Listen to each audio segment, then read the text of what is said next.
and ሮማኒያ ላይ ያሉ ወርልድ ክላስ አትሌቶችን ማምጣት ተችሏል። አይ ሆፕ ለሌሎች አትሌቶችን እዛ አቅርባችሁ ላይሳካ ይችላል ብዬ ተስፋ አድርጋለሁ። ለምንድን ነው ብዙ አትሌቶች በተለይ ደግሞ ከጎረቤት ሀገር ከኬንያ በጣም እናውቃቸው ስመጥር አትሌቶች መምጣት ያልቻሉት? ቻሌንጅ የሆነባቸው ወይም እነሱ ቻሌንጅ የሆነባቸው ምክንያት ካለ ብናውቀው ጥሩ ነው። ሌላኛው ሰዓቶች የሚመዘገቡ ሰዓቶች እውቅና ይኖራቸዋል ወይ? የስርጭት ተደራሽነቱ በተለይ በዓለም አቀፍ ደረጃ ኦቤን ላይ እንደሚተላለፍ እናውቃለን። ከዛ ውጭ ሌሎች ፕላትፎርሞች ካሉ የአትሌቲክስ ቤተሰብ ውስጥ ወደ ስቴዲየም እንዴት እንጣ? እንደሚታወቀው የኛ ሀገር ሞር ለእግር ኳስ ያደላ ነው እና ስቴዲየም ውስጥ በብዛት ተመልካች እንዲኖር ምን አይነት አማራጮችን ትጠቀማላችሁ? ኦፕን ነው ወይ ስቴዲየሙ? አመሰግናለሁ። አትሌቶችን እንግዲህ እኛ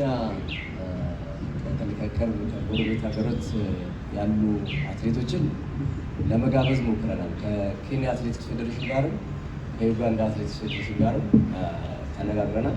ግን አሁን የዚህ የወርልድ አትሌቲክስ ወይም የዚህ የኮንቲኔንታል ቱር በብዛት ወደ ሾርት ዲስታንስ ወይም አጭር ርቀት ስፕሪንተር ላይ የሚያተኩር ነውና ዋናውን ነው ሁሉም ከጎረቤት ሀገር ያመጣን ማለት ነው። የዚህ ሌሎችም ይመጣሉ። ያው የመጀመሪያ ነው የተወሰኑ አንዳንድ ነገሮች አሉ ሊስተካከሉ። በረጅም ርቀትም ጠንካራ ልጆች አሉ። በተለይኛ አዳዲስ በተለይ ኢትዮጵያ ሻምፒዮና ላይ ጥሩ ውጤት ያመጡ ልጆች በደንብ ከስር ማሳደግ ስለምንፈልግ በዛ ደረጃ አሉ። ከኡጋንዳም እንደዛው አሉ፣ ከኬንያም እንደዛው አሉ ማለት ነው። ከዛ ባለፈ ግን ያው የዓለም አቀፍ አሰራር ነው። ከሚፈልጉት ሀገር ሬዲ የሆኑ አትሌቶች በዚህ ሰዓት ላይ ይሄ የሲዝን መጀመሪያ ስለሆነ እዚህም መሳተፍ እንፈልጋለን ብለው ያው የመጡ በግብዣው መሰረት የመጡ ናቸው ማለት ነው። ከዛ ባለፈ ውድድሩ የሚተላለፍበት ያው በኦቤን ሚዲያ ነው። እንግዲህ ያው በወርልድ አትሌቲክስ ሚዲያ ላይ የከሰዓቱ ፕሮግራም ይተላለፋል። ከዛ ባለፈ ያው ሁሎችም ሚዲያዎች መጣችሁ ቦታዎች ተዘጋጅተዋል፣ የምታስተላልፉበት መንገድ ይፈጠራል ማለት ነው። ከዛ ባለፈ ስቴዲየሙ እንግዲህ ያው ይሞላል ብለን እናስባለን። በፊት በዚህ ደረጃ ስላልተሰራ ነው። አሁን እነኚህን አትሌቶች ማየት የማይፈልግ አለ ብዬ አላስብም።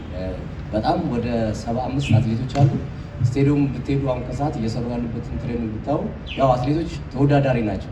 ብዙም ወደ ሚዲያ ወጡ። ምክንያቱም ኮንዲሽናቸውን ጠብቀው ትሬኒንጋቸውን ሰርተው ውድድራቸውን ማድረግ ነው የሚፈልጉት። ከዚህ በኋላ ወደ ኬንያ ነው የሚሄዱት፣ ከኬንያ በኋላ ወደ ቦትስዋና ነው የሚሄዱት እና ኮንዲሽናቸውን ስለሚጠብቁ እዚህ ስላላያቸው ነው እንጂ በጣም ጠንካራ አትሌቶች አሉ። እነሱም ማየት የማይፈልግ አለ ብዬ አላስብም። ስለዚህ ስቴዲየሙ ይሞላል ብዬ አስባለሁ። ከጎረቤት ሀገር ጋር ግን ያው በደንብ እየሰራ ነው።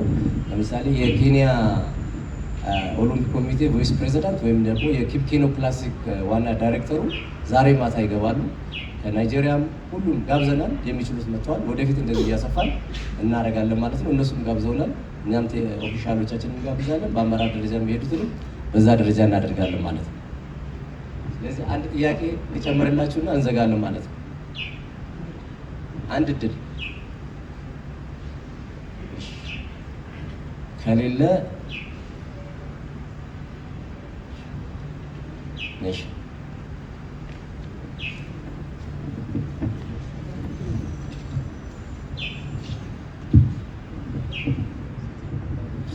እሺ፣ አመሰግናለሁ። ከጀርባ አንድ ጥያቄ ሰምቼ ባስቀጥሎስ ብዬ ስላሰብኩኝ ነው።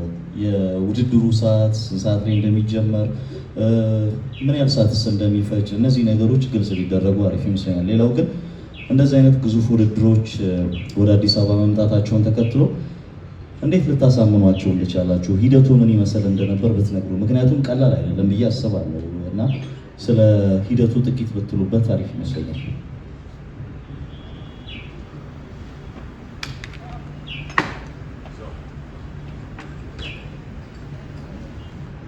እሺ፣ ውድድሩ እንደምታውቁት የዚህ አንድ እንግዳ ስለመ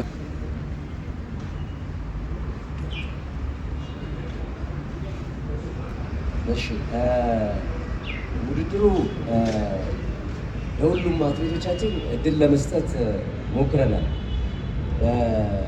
ጠዋት 3 ሰዓት ጀምሮ ይደረጋል ውድድሩ። በተለይ የ10,000 ሜትር ጠዋት የወንዶችም የሴቶችም ጠዋት ውድድር ያደርጋሉ። ከዛ የተወሰኑ ውድድሮች ማታ ላይ የማይደረጉ ውድድሮች እስከ ኦልሞስት ከ9 ሰዓት አካባቢ ድረስ ይደረጋሉ ማለት ነው። ያንን ያደረግበት ምክንያት ኢትዮጵያ የአትሌት ሀገር ነች።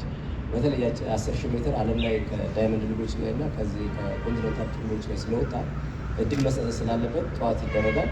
የአትሌቱ ማህበረሰብ መቶ ቢያቸው ያው ጥሩ ነው ማለት ነው። በሚዲያም በኦቤን ይተላለፋል ማለት ነው። ይህ የተደረገበት ምክንያት ያችን 2 ሰዓት ነች የተሰጠችን። በዛች 2 ሰዓት ውስጥ 10,000 ካካተትን ስለማይመጣጠን የግድ ለአትሌቶቻችን ድል መስጠት ስላለብን ጠዋት አድርገናል ማለት ነው። ቃል ላይ ደግሞ ብናደርገው ምናልባት ፀሐዩ ከባድ ስለሚሆን ስለሚጎዱ ጠዋት እናደርግላቸዋለን። ወደ ረፈድ ሲል ደግሞ አጭር ርቀቶች እናደርጋለን ማለት ነው። ከዛ በኋላ ደግሞ ዋና ኢቨንቶቹ ከ9 ሰዓት ጀምሮ ስቴዲየም ይገባሉ። ከ8 ሰዓት ጀምሮ ስቴዲየም ይገባሉ። ቀኑ ያው ከጠዋት ጀምሮ እስከ ማታ ውድድር አለ ማለት ነው። ግን ዋነኞቹ ውድድሮች ከሰዓት የሚደረጉት ናቸው። እነሱ በወርልድ አትሌቲክስ ሚዲያ ይተላለፋሉ ማለት ነው። ስለዚህ በዛ ልክ ነው ያለው። እድል ለመስጠት ተሞክሯል። መስጠትም አለበት። እዛ ውስጥ እንኳን ባይገባ በሌላው ከፍ ባሉት በጠዋቱ ፕሮግራም ላይ እድሎችን መስጠት ካልሰጠን አትሌቶቻችን አይበረታቱ ማለት ነው። ስለዚህ ይህንን ለማድረግ ሞክረናል ማለት ነው። ከዛ ባለፈ ይህ ውድድር እንዴት ወደዚህ መጣ ለሚለው መስራት ይጠይቃል። እንደ አጋጣሚ ይህ ውድድር ከ5 እስከ 6 ዓመት በፊት መጀመር የነበረበት ውድድር ነው። ስቴዲየም አልነበረንም። በዛ ምክንያት ተጓቶ ቆይቷል። ስለዚህ ዘንድሮ ሲያልቅ እንደሚያልቅ ለም ስናምን ወርልድ አትሌቲክስ ዳይሬክተር ጋበዝን። ያሉ ፋሲሊቲዎች ያሳየን። ኬንያ በጥሩ ሁኔታ እየተዘጋጀ ነው። ቦትስዋና በጥሩ ሁኔታ እየተዘጋጀ ነው። ሳውዝ አፍሪካም እንደዚያው። እኛ እንደውም እንደ ፌዴሬሽኖች የአፍሪካ ፌዴሬሽኖች በሬጅኑ ጠንካራ ውድድሮች ሊፈጠሩ አንዳንድ እንቅስቃሴዎች ተጀምረዋል ማለት ነው። ስለዚህ እኛም የዛ ተሳታፊ መሆን አለብን በሚል ነው ወደዛ የገባ ነው። ጥረቶች አድርገናል።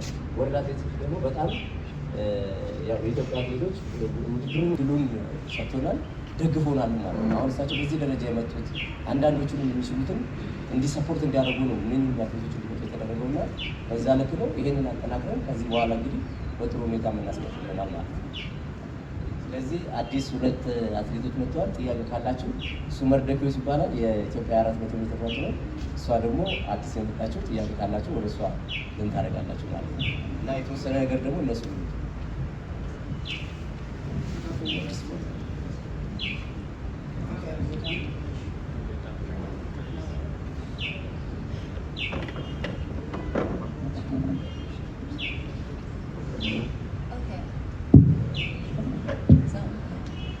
Hi, my name is Maya McCoy, and I came here to do the 100 and 200 tomorrow, and I'm very excited. It's my first time being here in Ethiopia, and I'm open to any questions you all might have.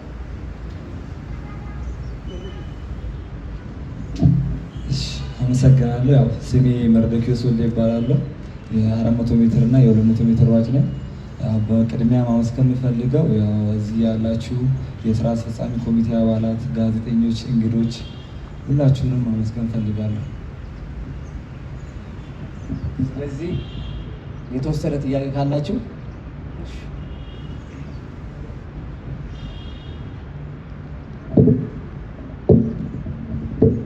Hello everyone.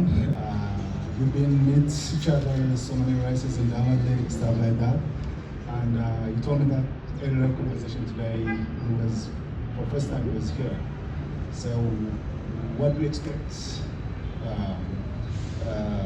You know, when people say Africans and there's a lot of competitions we have here, but it's not popular. But when you came to here, when you decided to come here, what's in your mind? What do you expect? I was expecting for good things, for like just a really warm welcome. I feel like usually when I'm in Africa, like I did the Nairobi Kenya beat last year, and everyone was super friendly, so I kind of expected the same thing. So yeah, I'm just hoping for a really good meet tomorrow, and I'm excited. So, like, you know, many people told you, like, you know, your ancestors are from Ethiopia. So what about that? Yeah, like I know you last season and someone else, I can't remember, they thought I looked like I could be like Ethiopian. They said they saw a resemblance in that. So that was interesting. So I was excited to like just see Ethiopia and see like what the people look like, since I've been told that I kind of look Ethiopian. So that's gonna be cool. Yeah, good luck for tomorrow. Thank you. ሌላ ጥያቄ አለ?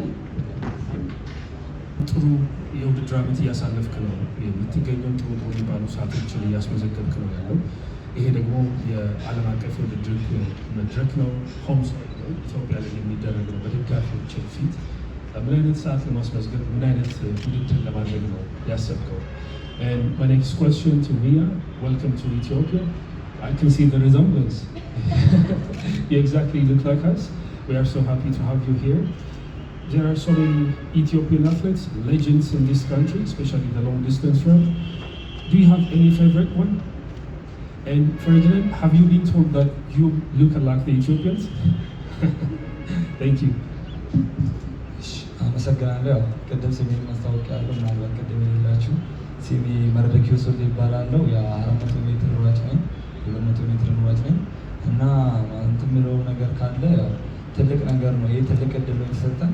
ይህን እድል ደግሞ ብዙ ጊዜ በጉዞ በማናጀር የሚገኝ እድል እዚህ ሀገራችን ላይ መጥቷል። እዚህ ቦታ ስለመጣ ያን ደግሞ ኦፖርቹኒቲዎችን መጠቀም እንድንችል ብዙ ነገሮችን ፋሲሊቲ ያመቻቹልን እና ሁሉንም የፌዴሬሽናችን ሁሉንም የቴክኒክ ኃላፊዎች ሁሉንም የስራ አስፈጻሚ ኮሚቴዎች ሁሉም እናመሰግናለን። ይህ ትልቅ ቻንስ ነው። ለትላልቅ ውድድሮች መግቢያ ሰዓት የሚመዘገብበት ነው። ትላልቅ ቻንሶች ለአትሌቶች የማናጀር እድል የሚገኝበት ነው እና ብዙ እድሎች ስላሉት በዚህ ውድድር ላይ ያው በደጋፊና በሀገሬ ሕዝብ ፊት ትልቅ ነገር ከእግዚአብሔር ጋር አሳካለሁ እጠብቃለሁ። እግዚአብሔር ከመልካም ፈቃዱ ከሆነ ትልቅ ነገር ከትልቅ ድል ጋር እጠብቃለሁ ማለት ነው።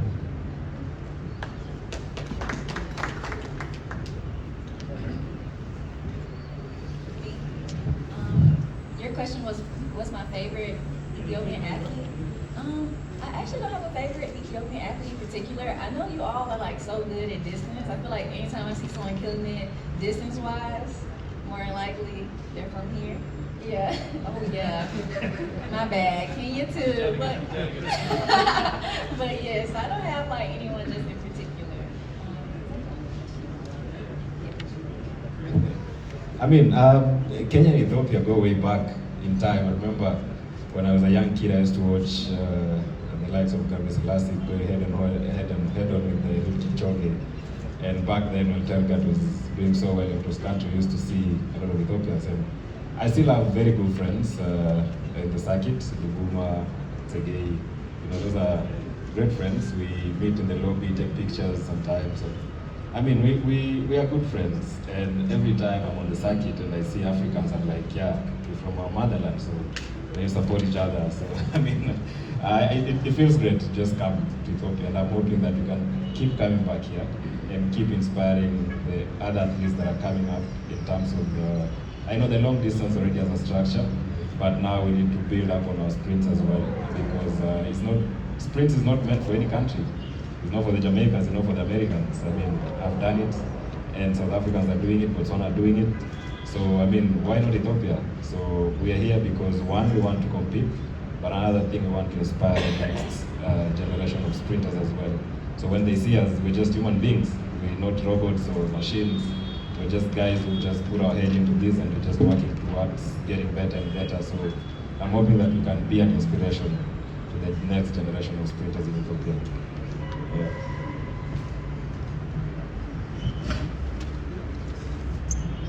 World Athletics TV commentator, English commentator for the event tomorrow. I'd like to ask a few questions to Ferdinand Manala and meeting director, Sebastian Shaheen. Fergie, as we call you, back in Kenya. You're now becoming the face of Africa sprinting. Do you feel that expectation, that responsibility when you step on the track? I mean, I'm not becoming, I'm already the first.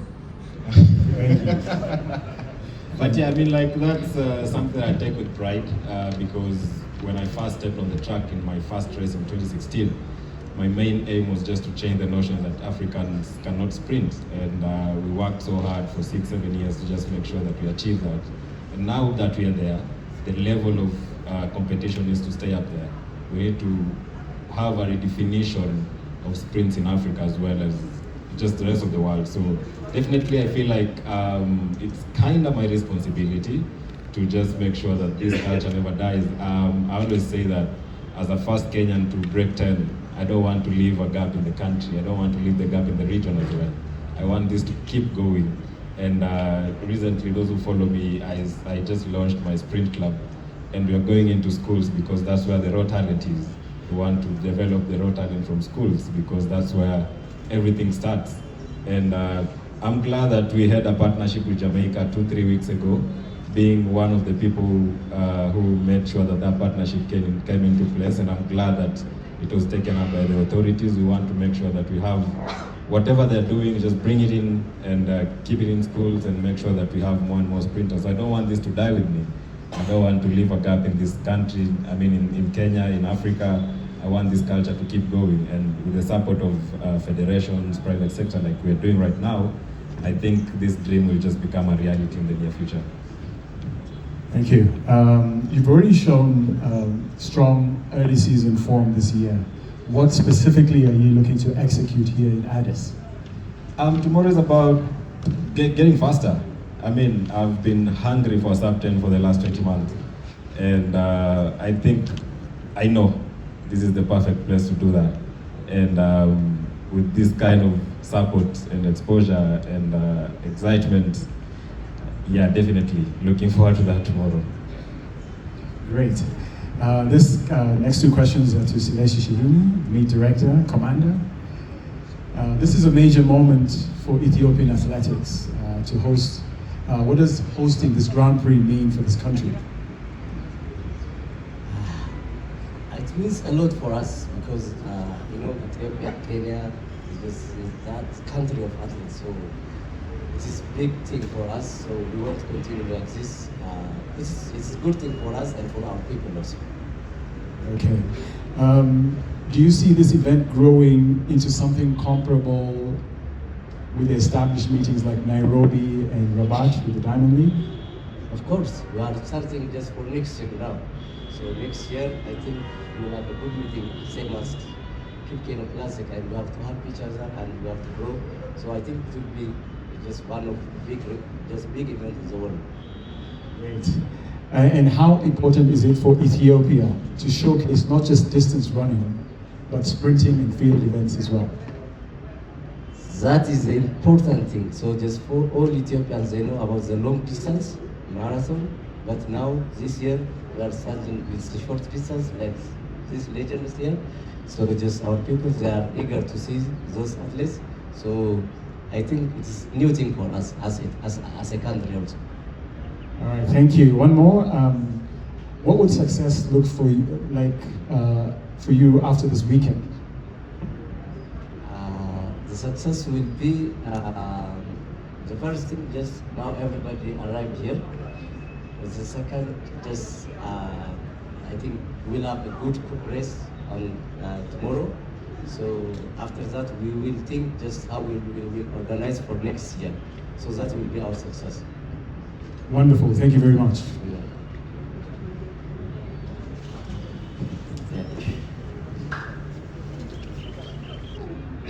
Okay, welcome everybody. By the way, I'm Billy Makoya, the former Secretary General of Ethiopian Athletics Federation for the last 9 years back.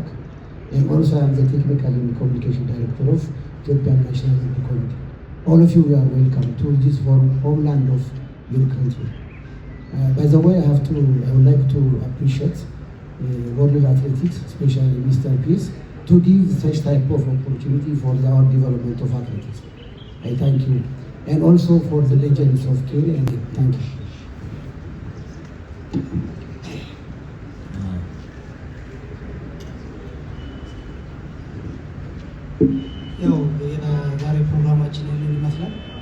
So we would like to say thank Mr. Pierce, Ferdy, Maya, and our legend athlete, and also Mr. President for the press release. Tomorrow we'll have a good time. Thanks for coming here. በደንብ በጣም ነው የምናመሰግነው እንደዚህ ሞልታችሁ ስላገኘናችሁ። አንድ ማሳሰቢያ ብቻ ነች ያለችን፣ የሚዲያ አክሬዲቴሽን፣ የሚዲያ ሴንተር፣ የሚዲያ ትሪቡን፣ ሁሉም ነገር ሚስል ዞን ተዘጋጅቷል። ስለዚህ ከነገ ጀምሮ ውድድሩ ስትገቡ ለሁሉም በኩል የምንሰጥ ይሆናል። እዚህ ስለመጣችሁ እጅግ በጣም እናመሰግናለን። ህዝባችን መረጃ እንዲደርሰው ለምታደርጉት ጥረት ሁሉ በጣም እናመሰግናለን። ቴንክ ዩ ሶ ማች